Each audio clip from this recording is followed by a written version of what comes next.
खुशियाँ ये जिंदगी ये लज्जतों का शोर, ये खुशियाँ ये जिंदगी ये लज्जतों का शोर, वमल हयातुद दुनिया इल्ला मताउल गुरूर। ये जिसके सामने सब बराबर है अमीर और फकीर, ये जिसके सामने सब बराबर है अमीर और फकीर, हस्बुनल्लाह व निअमल वकील। हर जानदार का होना है एक दिन कुव्वत मौत, कुल्लु नफ्सिन जाइकातुल मौत, खत्म दुनिया का पानी का जुनून, इन्ना लिल्लाहि व इन्ना इलैहि राजिऊन। যাবতীয় প্রশংসা হামদ ও আরাধনা সেই মহান আল্লাহ রাব্বুল আলামিনের জন্য, যে রাব্বুল আলামিন আমাকে আপনাকে সকলকে ভালোবেসে রমজান মাসের প্রথম জুমায় উপস্থিত হওয়ার মতো তৌফিক দান করেছেন। তাই তো ছোট বাক্য দ্বারাই সকল উচ্চ স্বরে বলি আলহামদুলিল্লাহ। তারপরে পরে আমার নবী আপনার নবী তদপেও সারা বিশ্বের নবী মামিনাল্লাহ নূরুল্লাহ তিলাওয়াতের শান্তি বর্ষিত হোক। সকলে আল্লাহুম্মা আমিন। আল্লাহুম্মা সাল্লি আলাইহি আল্লাহুম্মা বারিক আলাইহি আল্লাহুম্মা সাল্লি ওয়া সাল্লিম আলা নবিনা মুহাম্মদ। সম্মানিত উপস্থিতি, আল্লাহ সুবহানাহু ওয়া তাআলার কাছে অসংখ্য শুকরিয়া যে আল্লাহ রাব্বুল আলামিন আমাদেরকে এই রমজান মাসে, রমজান মাস আমরা পেয়েছি। গত রমজান মাস থেকে নিয়ে এই যে রমজান মাস আমরা আছি, বা আল্লাহ সুবহানাহু ওয়া তাআলা আমাদেরকে রমজান মাসে একটু উপহার দিয়েছেন, এর মধ্যখানে সময়ে অনেক মানুষ পৃথিবী ছেড়ে চলে গেছেন। আল্লাহ সুবহানাহু ওয়া তাআলা এই রমজান মাসকে আমাদেরকে দিয়েছেন, এর বিভিন্ন একটা ধরতে গেলে আমাদের কাছে বড় একটা নিয়ামত, ইবাদত করার মাস, যার দ্বারা আমরা আমাদের নিজেদের গুনাহকে খাতাকে মাফ করে নিতে পারি। এবং এই রমজান মাসে আল্লাহ সুবহানাহু ওয়া তাআলা বান্দাদেরকে ধরে ধরে মাফ করিয়ে দেয়। অনেকের গুনাহ করার কারণে জাহান্নামের খাতায় নাম উঠে থাকে, সেই সব বান্দারা যদি আল্লাহ সুবহানাহু ওয়া তাআলার কাছে দোয়া করে, আল্লাহ সুবহানাহু ওয়া তাআলা সব বান্দাদেরকে জাহান্নামের খাতায় নাম তার কেটে দেওয়া হয়। সম্মানিত উপস্থিতি, রমজান মাস এমন একটি মাস যা আল্লাহ সুবহানাহু ওয়া তাআলা আমাকে আপনাকে সকলকে উপহার দিয়েছেন, এবং ট্রেনিং প্রাপ্ত মাস, যে মাসে আমরা ইবাদতের ট্রেনিং নিতে পারি। সম্মানিত উপস্থিতি, প্রত্যেক জিনিসে খেয়াল করলে দেখতে পাওয়া যায়, কোনো ব্যক্তি যদি পুলিশের চাকরি করে তাকে ট্রেনিং দিতে হয়, কোনো মাস্টার যদি স্কুলে মাস্টারি করে তাহলে একটা নির্দিষ্ট সমাজে তাকে ট্রেনিং দিতে হয়। বিভিন্ন বিষয়ে মানুষ যদি চাকরি করে তাকে ট্রেনিং প্রাপ্ত হতে হয়, তারপরে আবার পুনরায় তাকে ট্রেনিং দেওয়া হয়। অনুরূপভাবে এই রমজান মাস ঈমানদারদের জন্য একটি ট্রেনিং প্রাপ্ত মাস, মুসলমানের জন্য একটি ট্রেনিং প্রাপ্ত মাস, যে মাসে আমরা কোরআন তেলাওয়াত করি, বেশি বেশি জিকির আজকার করি, আল্লাহ সুবহানাহু ওয়া তাআলা স্মরণ করি, তার নাম আমরা নেই। এই রমজান মাস প্রথম খুতবায় আপনার সম্মুখে আমি আপনার সঙ্গে বিষয়টি নিয়ে দণ্ডায়মান হয়েছি। সেই বিষয়টির নাম হচ্ছে যে রমজান মাসের কতগুলা আমল রয়েছে, কি কি আমল রয়েছে, তার ভিতর থেকে কিছু আপনার সঙ্গে পেশ করব আজকে জুমার খুতবাতে। যা আমল করলে আপনি পরকালে আখিরাতে আপনি নাজাত প্রাপ্ত হতে পারবেন। সম্মানিত উপস্থিতি, রমজান মাসের আমল যদি আমরা দেখি, প্রথম থেকে শাবান মাসের 29 তারিখ থেকে, যেটা আমরা অতিক্রম করে চলে এসেছি বা সেটা পার হয়ে গেছে, 29 তারিখে শাবান মাস যখন আসে তখন আমাদেরকে প্রথম সুন্নাহ হলো চাঁদ দেখা, চাঁদ দেখে তারাবি পড়া, রোজা করা। আজকে বর্তমান সময় আমরা সকলেই চাঁদ তল্লাশি করি, সকলেই চাঁদ দেখার একটা মনের ইচ্ছা প্রসন্ন থাকে যে আমি রমজান মাসে প্রথম চাঁদ দেখব। বর্তমান অবস্থা আমরা চাঁদ দেখি ঠিকই, কিন্তু আমরা চাঁদ দেখি হোয়াটসঅ্যাপের স্ট্যাটাসে। সম্মানিত উপস্থিতি, আমরা চাঁদ দেখি ঠিকই, কিন্তু আমরা ফেসবুকের মাধ্যমে চাঁদ দেখে থাকি। আমরা তাকিয়ে থাকি ফেসবুকে কখন যারা চাঁদ দেখে আপলোড করবে, তারা কখন ফেসবুকে আপলোড করবে, হোয়াটসঅ্যাপে স্ট্যাটাস দেবে, আমি ঘরের দাবায় বসে বসে, ঘরের মধ্যে বসে বসে আমি চাঁদ দেখব। এটা রাসূলের সুন্নাত নয়। আপনাকে চাঁদ দেখতে হবে আকাশে, আপনাকে চাঁদ তল্লাশ করতে হবে বাইরে বেরিয়ে। আল্লাহ সুবহানাহু ওয়া তাআলা, আল্লাহ রাসূল সাল্লাল্লাহু আলাইহি ওয়াসাল্লাম শিখিয়ে দিয়েছেন তার দোয়া, যখন তুমি তুমি চাঁদ দেখবে এই দোয়া পড়বে। আল্লাহ রাসূল সাল্লাল্লাহু আলাইহি ওয়াসাল্লাম বলেছেন আল্লাহুম্মা আহিল্লাহু আলাইনা বিল ইলমি ওয়াল ঈমানি ওয়াস-সালামু আলাইহি ওয়া সাল্লাম রাব্বি ওয়া রাব্বুকাল্লাহ। আল্লাহ রাসূল সাল্লাল্লাহু আলাইহি ওয়াসাল্লাম শিখিয়ে দিয়েছেন তোমরা যখন চাঁদ দেখবে তখন তোমরা এই দোয়া পাঠ করবে। এই দোয়ার ভিতরে অনেক কল্যাণ রয়েছে। আচ্ছা, বর্তমান সময়ে আমরা চাঁদ তল্লাশি করি ফেসবুক, হোয়াটসঅ্যাপ, ইনস্টাগ্রাম আরো বিভিন্ন অ্যাপের মাধ্যমে। এটা রাসূল সাল্লাল্লাহু আলাইহি ওয়াসাল্লামের সুন্নাত নয়। আপনার সঙ্গে কয়েকটা সুন্নাতের ভিতরে একটা সুন্নাত পেশ করলাম। তার ভিতরে 2 নম্বর সুন্নাত হচ্ছে যে রমজান মাসে রোজা রাখা। আল্লাহ রাসূল সাল্লাল্লাহু আলাইহি ওয়াসাল্লাম ইসলামের ভিতরে 5টি স্তম্ভ রয়েছে, 5টি খুঁটি রয়েছে যার দ্বারা ইসলামটাকে ধরে রেখেছে। যেমন উদাহরণস্বরূপ একটা বিল্ডিং বানাতে গেলে কিছু খুঁটির প্রয়োজন হয়, অনুরূপভাবে ইসলামটাকে শক্ত করে ধরে রাখার জন্য আল্লাহ রাসূল সাল্লাল্লাহু আলাইহি ওয়াসাল্লাম 5টি খুঁটি ব্যবহার করেছেন। তার ভিতরে 1 নম্বর হচ্ছে রোজা। আল্লাহ রাসূল সাল্লাল্লাহু আলাইহি ওয়াসাল্লাম বলেছেন হাদিসের ভিতরে, বুনিয়াল ইসলাম আলা খামসি শাহাদাতু আল্লা ইলাহা ইল্লাল্লাহ ওয়া আন্না মুহাম্মাদার রাসূলুল্লাহ ওয়া ইকামিস সালাত ওয়া ইতাইজ যাকাত ওয়াল হাজ্জ ওয়া রমাদান। শাহাদাতু আল্লা ইলাহা ইল্লাল্লাহ, আল্লাহ ছাড়া কোনো উপাস্য নেই, মাবুদ নেই এবং নবী মুহাম্মদ সাল্লাল্লাহু আলাইহি ওয়াসাল্লাম তার প্রিয় রাসূল। ওয়া ইকামিস সালাত, তোমরা সালাতকে প্রতিষ্ঠা করো। ওয়া ইতাইজ যাকাত, তোমরা যাকাত প্রদান করো। ওয়াল হাজ্জ ওয়া রমাদান, তোমাদের সামর্থ্য হলে তোমরা হজ পালন করো। এবং শেষে বলছেন রোজা রাখার কথা। অনেক হাদিসে এসেছে, যেমন এই হাদিসে আল্লাহ রাসূল সাল্লাল্লাহু আলাইহি ওয়াসাল্লাম রোজাকে 5 নম্বর রেখেছেন, 5 নম্বর খুঁটি হিসাবে।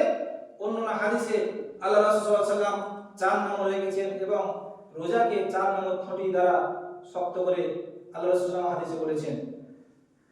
সমাজ উপস্থিতি আমাদেরকে রোজা রাখতে হবে রমজান মাসে। 3 নম্বর আমল। 4 নম্বর আমল হচ্ছে সেহরি খাওয়া।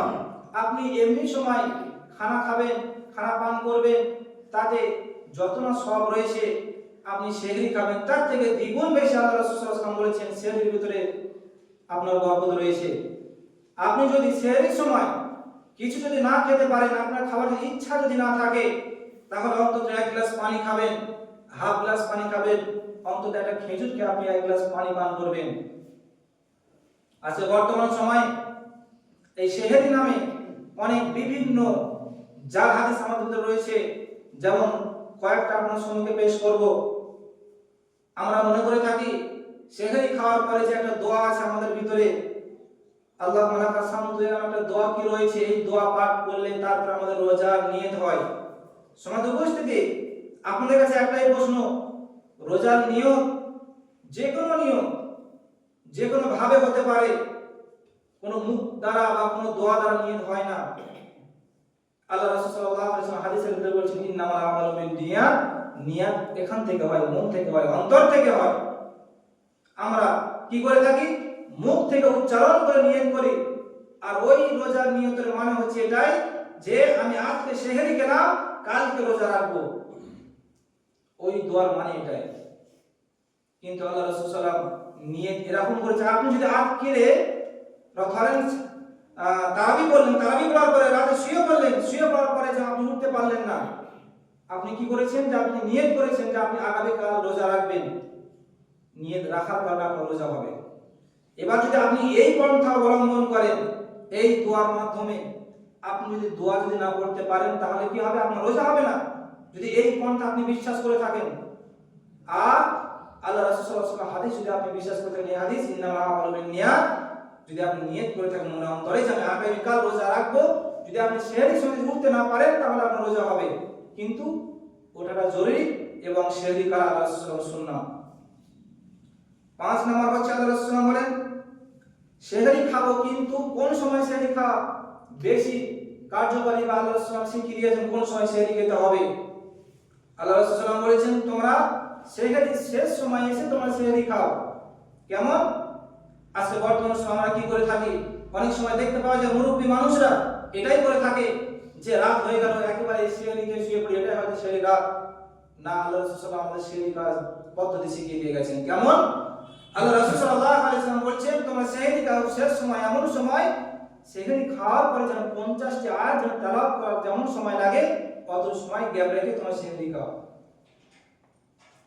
আবার সেহরি দেরিতে খেতে হবে মানে এমনটি নয় যে আপনি সেহরি খাচ্ছেন, একদিকে আপনার হাতে থালা, আপনার মুখে খাবার, আর মুয়াজ্জিনের হাতে মাইক, এমনটি যেন না হয়। আল্লাহ রাসূল সাল্লাল্লাহু আলাইহি ওয়াসাল্লাম এটাকে ক্লিয়ার করে বলে দিয়েছেন, তোমরা সেহরিকে বসো, যেন 50টি আয়াত তেলাওয়াত করা হয়, তার মধ্যে যেন সময় এতটুকু গ্যাপ যেন থাকে। আবার আমাদের ভিতরে এই সেহরিকে কেন্দ্র করে আমরা বিভিন্ন রকম নাম দিয়ে থাকি। আছে বর্তমান সময় আমাদের ভিতরে প্রচলিত সেহরি পার্টি, ইফতার পার্টি হচ্ছে কি হয় না? আমাদের ভিতরে অহরহ হচ্ছে, এটা ইসলাম বিরোধী। আল্লাহ রাসূল সাল্লাল্লাহু আলাইহি ওয়াসাল্লাম সেহরিকে নিয়ে পার্টি করতে বলেনি, ইফতারকে নিয়ে পার্টি করতে বলেনি। এটা আমাদের ভিতরে আজকে বর্তমান সময় কালচারটা হয়ে আসছে। আল্লাহ রাসূল সাল্লাল্লাহু আলাইহি ওয়াসাল্লাম হাদিসে বলেন 6 নম্বর হচ্ছে ইফতার করা। আমাদের ইফতার করতে হবে। যদি আপনি এমন জায়গায় রয়েছেন যেখানে ইফতার করার মতো কোনো পানি নাই, বা কোনো খাবার নেই, বা কোনো খেজুর নেই, সেই সময় আপনি কি করবেন? অন্তর দ্বারা মনে মনে করবেন যে এই সময় হয়ে গেল, আমি ইফতার করলাম, অন্তর দিয়ে নিয়তের দ্বারা। তাহলে আল্লাহ সুবহানাহু ওয়া তাআলা রাসূল সাল্লাল্লাহু আলাইহি ওয়াসাল্লাম বলেন আপনার ইফতার ওখানে খোলা যাবে এবং ইফতারের সুন্নাত পালন হয়ে যাবে। সুন্নাত উপস্থিতি 7 নম্বর হচ্ছে তারাবি। ইফতার করার সুন্নাত, আমরা ইফতার করি দেরিতে। আমাদের ভিতরে কি হয় যে আমরা ইফতার করে থাকি দেরিতে। আল্লাহ রাসূল সাল্লাল্লাহু আলাইহি ওয়াসাল্লাম বলেন ওই সব উম্মত ততদিন পর্যন্ত কল্যাণের ভিতরে থাকবে যতদিন তারা ইফতার তাড়াতাড়ি করবে। তাড়াতাড়ি বলতে কেমন? যখন সূর্য ডুবে যাবে সাথে সাথে ইফতার করে ফেলতে হবে। আপনি যে দেখছেন যে এখন মসজিদে আযান হয়নি, তাহলে আমি কিভাবে ইফতার করতে পারি? মসজিদের আযানের সাথে আপনার ইফতারের কোনো সম্পর্ক নাই। আপনার সম্পর্ক সূর্য কখন ডুবছে, কোন টাইমে ডুবছে, এটাকে আপনাকে ফলো করতে হবে। ইহুদি, খ্রিস্টান, নাসারা তারাও উপবাস থাকে, তারাও রোজা রাখে। তাদের ইফতার করার সময় তারা কি করে? তাদের নিয়ম হচ্ছে চারিদিকে যখন অন্ধকার হয়ে আসবে তখন তারা ইফতার করে, তারা দেরিতে ইফতার করে। কিন্তু আল্লাহ রাসূল সাল্লাল্লাহু আলাইহি ওয়াসাল্লাম স্পষ্ট হাদিসে বলেছেন আমার উম্মত যতদিন পর্যন্ত তাড়াতাড়ি ইফতার করবে তারা কল্যাণের ভিতরে থাকবে। আজকে আমরা বর্তমান সময়ে বিভিন্ন মসজিদের দিকে ফলো করে থাকি যে ওই মসজিদে আযান হবে, এই মসজিদে আযান হবে, আমরা ইফতার করব। সমাজ বুঝতে এটা ভুল সিদ্ধান্ত। আপনাকে আমি স্পষ্টভাবে বলতে চাই, আল্লাহ রাসূল সাল্লাল্লাহু আলাইহি ওয়াসাল্লাম হাদিসে ফলো করে দেখতে পাওয়া যায়, আল্লাহ রাসূল সাল্লাল্লাহু আলাইহি ওয়াসাল্লাম এটাই নির্দেশ দিয়েছে, যখন সূর্য ডুবে যাবে তখন তোমরা সাথে সাথে ইফতার করে ফেলো। সমাজ উপস্থিত আমাদেরকে এটা মাথায় রাখতে হবে। 8 নম্বর হচ্ছে ইফতারের দোয়া পড়া। আমাদের ভিতরে এটাও একটা ভুল বিভ্রান্ত রয়েছে। একটা যে দোয়া আমরা পড়ে থাকি, যে কি দোয়া? আল্লাহুম্মা লাকা সামতু ওয়া আস্তাগফিরু বিরহমাতিকা, একটা দোয়া কি প্রচলিত রয়েছে। তো এর ভিতরে এই হাদিসের ব্যাখ্যা, হাদিসটি পাওয়া যায় যে দোয়া রয়েছে, কিন্তু এটা গ্রহণযোগ্য হাদিস নয়, বা স্পষ্ট কোনো লাইন, তার স্পষ্ট কোনো পাওয়া যায় না যে হাদিসটা সহিহ। কিন্তু আল্লাহ রাসূল সাল্লাল্লাহু আলাইহি ওয়াসাল্লাম আমাদের ভিতরে ইফতারের দোয়াও শিখিয়ে দিয়ে গেছেন। কি দোয়া? আল্লাহ রাসূল সাল্লাল্লাহু আলাইহি ওয়াসাল্লাম বলেন আল্লাহুম্মা, আল্লাহ সাল্লাম বলেন জাহাবা দামা ওয়াক্তাল্লাযিল উরুক ওয়া সাওতা আজ ইনশাআল্লাহ। এর মানে যদি আপনি দেখেন আপনি আশ্চর্য হয়ে যাবেন। আমাদের ভিতরে আরো একটা সিদ্ধান্ত ভুল রয়েছে, সেটাকে আপনাকে ক্লিয়ার করে দিতে চাই। আপনারা অনেকেই জানেন যে ইফতারের প্রথমে দোয়া পাঠ করতে হয়। কি হয়?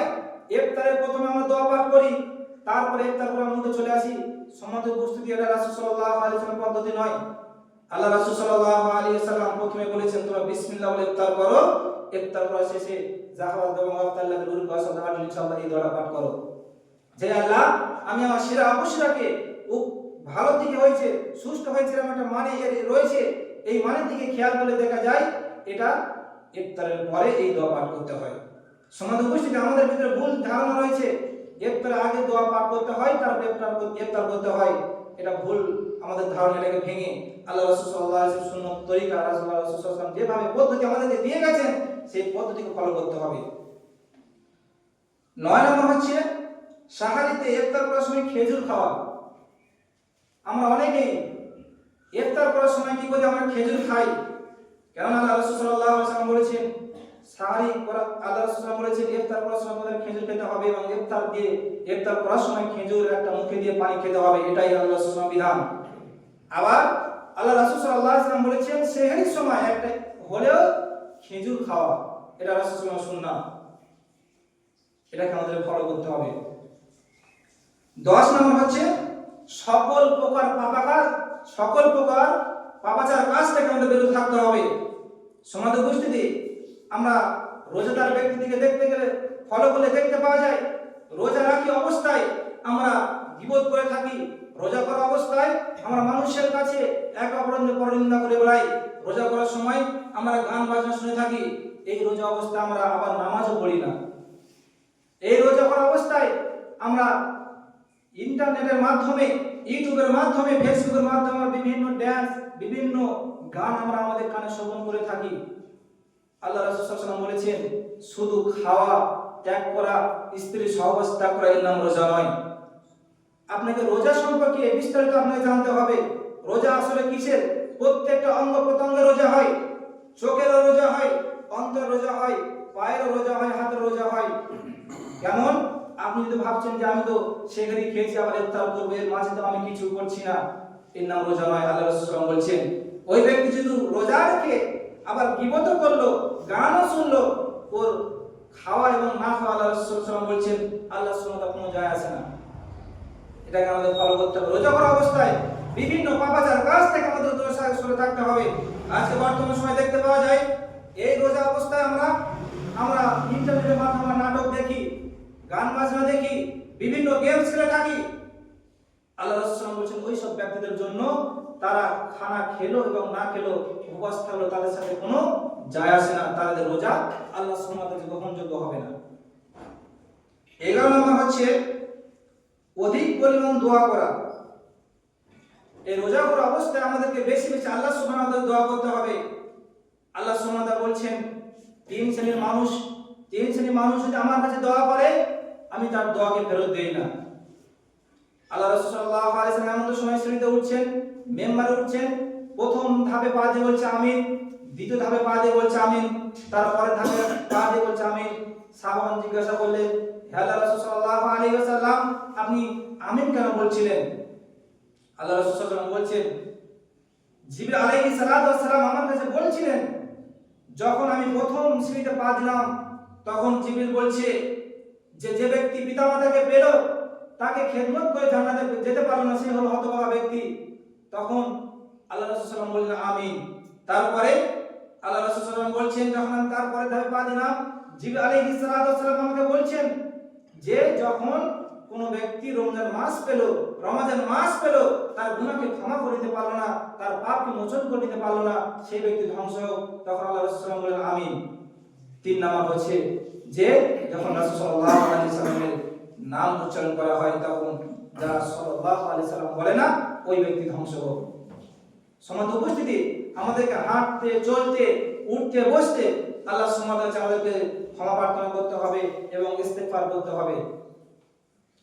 12 নম্বর হচ্ছে আমাদেরকে একটা বড় ভাইটাল রোগ হচ্ছে মিথ্যা কথা। এই রোজা রেখে আমরা বেশিরভাগ মানুষ মিথ্যা কথা বলে থাকি। এই মিথ্যা কথাকে আমাদেরকে ত্যাগ করতে হবে।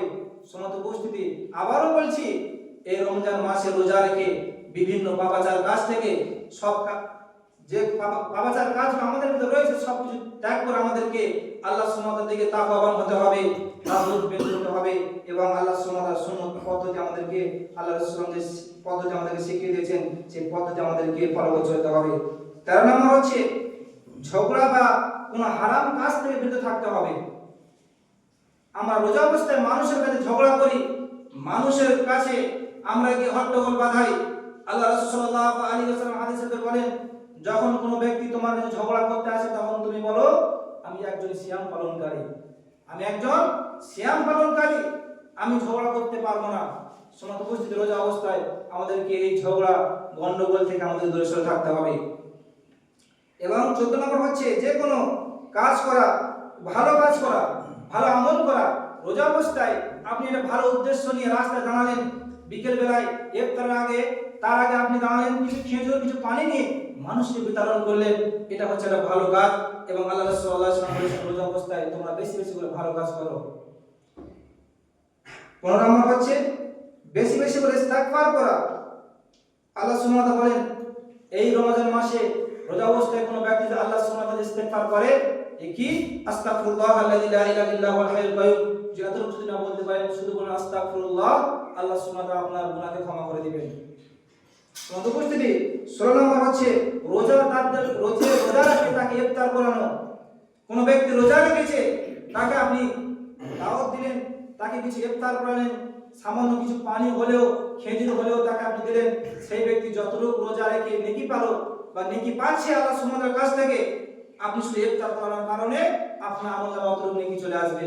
সমাজ উপস্থিতি বেশি বেশি করে মানুষকে ইফতার করাতে হবে এবং কিছু বেশি কিছু না দিতে পারলেও এক গ্লাস পানি, সামথিং 2-4টা খেজুর দিলেও আপনার হবে। তাও যদি না পারেন এক গ্লাস পানি আপনি ইফতার করার সময় তার সামনে দিলেন, তার সঙ্গে নেকি আপনিও যতটুকু পাচ্ছে আপনার আমলনামা ততটুকু ঠিক আল্লাহ সুবহানাহু ওয়া তাআলা দিয়ে দেবেন। সমাজ উপস্থিতি 17 নম্বর হচ্ছে বেশি বেশি করে কোরআন তেলাওয়াত করা। এই রমজান মাসে কোরআন নাযিল হয়েছে, এই রমজান মাসে বেশি বেশি করে আমাদের কোরআন তেলাওয়াত করতে হবে। সমাজ উপস্থিতি আমরা অনেকেই রমজান মাসে বিভিন্ন কাজে ফরদ বার করে বিভিন্ন কাজের ব্যস্ততা দেখে আমরা কোরআন তেলাওয়াত করি না। আমাদেরকে কোরআন তেলাওয়াত করতে বেশি বেশি করে, কারণ এই মাসে কোরআন নাযিল হয়েছে। আল্লাহ সুবহানাহু ওয়া তাআলা বলেছেন ইন্না আনজালনাহু ফি লাইলাতুল কদর শাহরু রমাদানাল্লাযী উনজিলা ফীহিল কুরআন। এই মাসে কোরআন নাযিল হয়েছে, বিশেষ করে এই মাসটাকে আমাদেরকে বেশি বেশি কোরআন তেলাওয়াত করতে হবে। সাহাবাগণ, এক সাহাবার কাছে আল্লাহ রাসূল সাল্লাল্লাহু আলাইহি ওয়াসাল্লাম বলছেন, তুমি রমজান মাসে কি আমল করো? সেই ব্যক্তি বলছে, হে আল্লাহর রাসূল, আমি বেশি বেশি কোরআন তেলাওয়াত করি, অন্য কোনো আমল আমি বেশি করি না, কিন্তু এই রমজান মাস এলে আমি বেশি বেশি কোরআন তেলাওয়াত করি। সমাজ উপস্থিতি 8 নম্বর হচ্ছে কোরআন পরস্পরকে শোনাশুনি করা। আমি ধরেন 2-4টে সূরা জানি, এই সূরাটাকে অন্যজনকে শোনালাম, সে আবার আমাকে শোনালো, এই পরস্পর শোনাশুনি করার কারণে আল্লাহ সুবহানাহু ওয়া তাআলা আপনাকে নেকি দিবেন। আল্লাহ রাসূল সাল্লাল্লাহু আলাইহি ওয়াসাল্লাম বলেন, যখন রমজান মাস আসে তখন আমি জিবরিল আলাইহিস সালামকে কোরআন শোনাতাম, আবার জিবরিল আলাইহিস সালাম আমাকে কোরআন শোনাতো। শোনাতে উপস্থিতি আল্লাহ রাসূল সাল্লাল্লাহু আলাইহি ওয়াসাল্লাম যদি কোরআন শোনাশুনি করতেন, তাহলে আমি আপনি কেন পারবো না? বাড়িতে এই নিয়ম চালু করবেন যে আপনি আপনার স্ত্রীকে কোরআন শোনাবেন, আপনার স্ত্রী আপনাকে কোরআন শোনাবে, আপনি আপনার সন্তানকে কোরআন শোনাবেন, আপনার সন্তান আপনাকে কোরআন শোনাবে। এই পদ্ধতি আপনাকে বাড়িতে চালু করতে হবে, তাহলে আল্লাহ সুবহানাহু ওয়া তাআলার বিশেষ নিয়ামত রহমত আপনার বাড়িতে নাযিল হবে। সমাজ উপস্থিতি 19 নম্বর হচ্ছে এই রমজান মাসে বেশি বেশি দান সদকা করা। আল্লাহ রাসূল সাল্লাল্লাহু আলাইহি ওয়াসাল্লাম অন্য সময় বেশি বেশি দান সদকা করতেন এবং রমজান মাস এলে আল্লাহ রাসূল সাল্লাল্লাহু আরো অধিক পরিমাণে দান সদকা বাড়িয়ে দিতেন এবং বেশি বেশি দান সদকা করতেন। সমাজ উপস্থিতি আপনাদের ভিতরে দানশীল বেশি হতে হবে এবং মানুষের যারা গরিব রয়েছে তাদের কাছে দান পৌঁছে দেওয়া, আপনার সদকা যাকাত যেগুলো প্রাপ্ত তাদের কাছে পৌঁছে দেওয়া। সমাজ উপস্থিতি তারা আপনাদের কাছে আসবে কেন? আপনি নিজে গিয়ে তাদের কাছে আপনার প্রাপ্ত যেটা আপনি তাকে দিবেন, তাকে তার বুঝিয়ে দিয়ে আসতে হবে, সে গরিব মানুষ। আল্লাহ রাসূল সাল্লাল্লাহু আলাইহি ওয়াসাল্লাম বলেছেন, কোন ব্যক্তি যে রমজান মাসে তার যাকাত যদি না বের করে, আল্লাহ রাসূল সাল্লাল্লাহু আলাইহি ওয়াসাল্লাম বলেন, আমি আমার রাসূলের বিরুদ্ধে তাকে যুদ্ধ ঘোষণা করলাম। সমাজ উপস্থিতি আছে বর্তমান সময়ে এমন একটা পরিস্থিতির ভিতরে আমরা চলছি, আমরা এটাই মনে করে থাকি যে গরিব মানুষ আমাদের সামনে আসবে, বলবে, তারপর আমাদের দান সদকা আমরা বার করব। এটা নয়, আমাদের প্রতিনিয়ত আমাদেরকে তাদের কাছে দান সদকা পাঠিয়ে দিয়ে আসতে হবে, এটা আমাদের কর্তব্য। আরেকটা কথা আপনাদেরকে বলে রাখি, আজকে বর্তমান পরিস্থিতি আমাদের এমনটাই হয়ে গেছে, মাদ্রাসা মসজিদ থেকে আমাদের দুয়ারে আসতে হয় কেন? আমাদের যে যাকাত, যে ওষুধ ঠিক মতো আমরা মাদ্রাসায় পৌঁছে দিতে পারি না, যার কারণে সেই মৌলভী সাহেব শিক্ষক আল্লাহ সুবহানাহু তাদেরকে এত সম্মান দিয়েছে বলে তাদের ভিতরে কোরআন দিয়েছে। আল্লাহ সুবহানাহু ওয়া তাআলা পুরো কোরআনটাকে যাকে বেশি ভালোবাসে মাদ্রাসায় পাঠায়, তার থেকে বেশি যাকে ভালোবাসে তাকে কোরআনে আলেম করে, হাদিসে তাকে আলেম করে।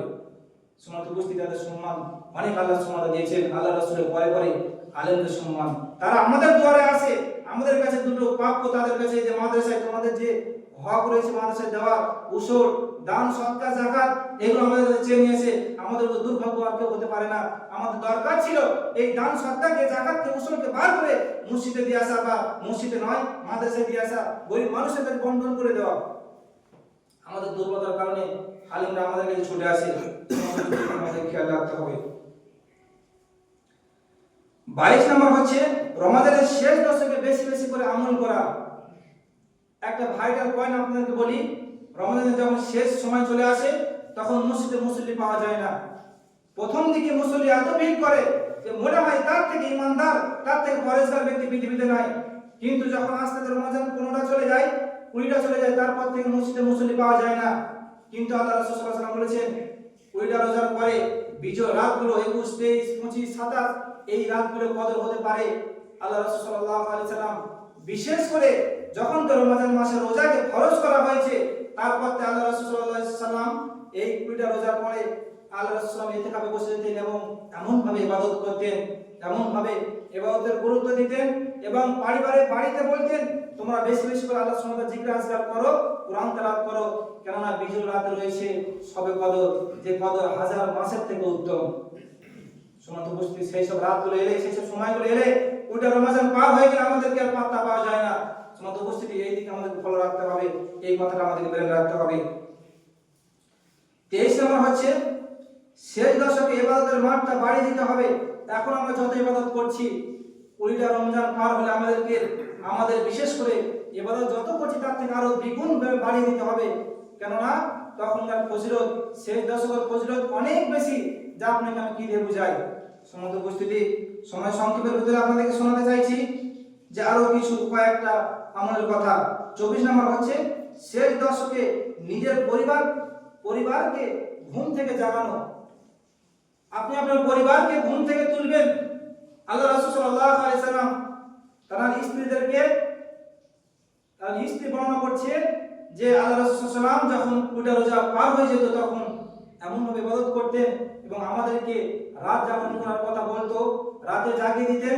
অনুরূপ ভাবে আমাদের পরিবারকে, স্ত্রী, মা, বোন, ছেলেদেরকে আমাদেরকে রাত জাগরণ করার কথা বলতে হবে এবং তাদেরকে এই উপদেশ দিতে হবে তোমরা বেশি বেশি করে সালাত আদায় করো, কোরআন তেলাওয়াত করো, হাদিস পড়ে খাটাখাটি করো। এর বিনিময়ে আল্লাহ সুবহানাহু ওয়া তাআলা অধিক পরিমাণ সওয়াব দিয়েছেন এবং আল্লাহ সুবহানাহু ওয়া তাআলা বলছেন যে ব্যক্তি রোজা রাখে তার বিনিময়ে আমি আল্লাহ সুবহানাহু ওয়া তাআলা তাকে জান্নাত দেব। শুধু জান্নাত নয়, সবথেকে উত্তম যে জান্নাত রয়েছে রায়হান নামক জান্নাত, এক নম্বর সেই জান্নাত সেই ব্যক্তিকে দেবে রোজাদার ব্যক্তি যারা এই রমজান মাসে তার গুনাহকে ক্ষমা করেছে এবং বেশি বেশি করে ইবাদত করেছে। 25 নম্বর হচ্ছে লাইলাতুল কদর অনুসরণ করা। আমাদের একটা রোগ দেখতে পাওয়া যায় এই রমজান মাস এলে বিভিন্ন ইবাদতের ক্ষেত্রে আমাদের বিভিন্ন ফিরকা, বিভিন্ন বিদআত দেখতে পাওয়া যায়। আমরা যখন লাইলাতুল কদর তলাশ করি আমরা শুধু মনে করে থাকি সাদা রাতে লাইলাতুল কদর আছে, কিন্তু আল্লাহ রাসূল সাল্লাল্লাহু আলাইহি ওয়াসাল্লাম একাধিক হাদিস দ্বারা প্রমাণিত হয় 20টা রোজার পরে বিজয় রাতগুলো লাইলাতুল কদর হতে পারে। এই সম্পর্কে আলোচনা করব ইনশাআল্লাহ পরে জুমা বা তারপরে জুমা করতে পারি। কিন্তু সমস্ত উপস্থিতি আমাদেরকে শেষ দশকে বেশি বেশি করে আমাদেরকে ইবাদতের মাত্রা বাড়াতে হবে এবং আমাদের পরিবার পরিজনকে ইবাদতের কথা বলতে হবে যে তোমরা বেশি বেশি আল্লাহ সুবহানাহু ওয়া তাআলা ইবাদত করো। 26 নম্বর হচ্ছে লাইলাতুল কদর আসার বিশেষ দোয়া করা।